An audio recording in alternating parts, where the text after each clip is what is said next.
Hello everyone. This will be one of a series of videos I'll be doing on new features in the Infinity Fleet system. So we're going to click right here on the Infinity Fleet icon on our desktop. That'll open the program. We can just hit OK on that. Now typically the first thing you would do is fill out a work order, but I've already built one, so we're just going to go ahead and select that. Then we're going to go to the Vehicle Selection tab, select Frame Build, 2018, Frame Build Chart, assign that to the shop order. Then we'll click here on this Target Placement tab.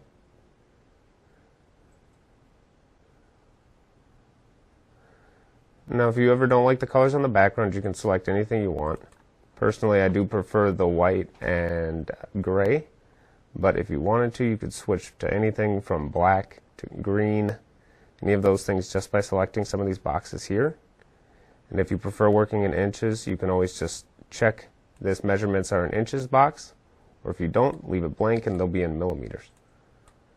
We'll hit OK there, and then we'll select Open Frame Builder here. Now as you can see, this Frame Builder window pops up.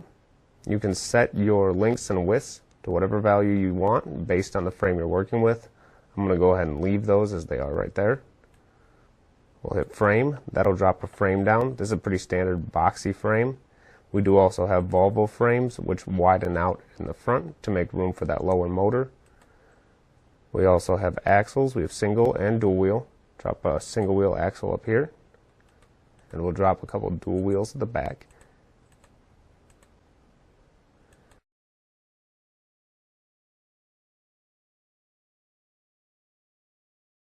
You can also add cross members, so you can represent the vehicle as accurately as you want.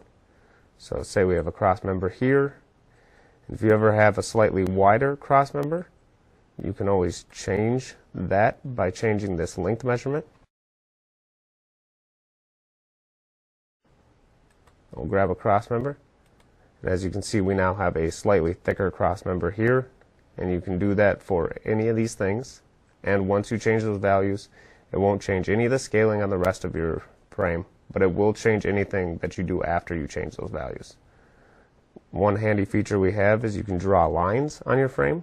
So say we have some damage up here at the front end of the vehicle.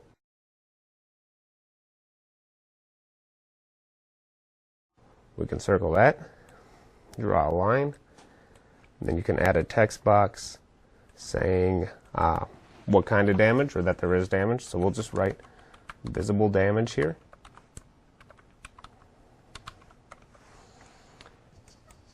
And that way, while you're measuring and you're working on the vehicle, you can keep in mind where the damage is. Another handy feature we have is the undo button. Anytime you make a mistake, you can always hit undo. You can undo as many steps as you want. And if you ever want to start over, you can just hit clear canvas, and that'll erase everything. If you do that by accident, you can just hit undo, and that'll bring back your whole frame. That should just about do it for this frame, so then we'll hit complete.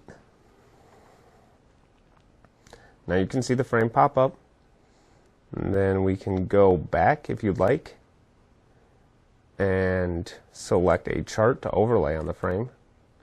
So we'll go to Basic 2018 Charts. We'll choose Chart B. We'll assign that to the work order, and then we can come back to the target placement. And as you can now see, there are points for targets to be added on any part of the vehicle. You can add targets to any of these points as long as they have a corresponding adapter on the frame. Once you're done with that, you can hit measure.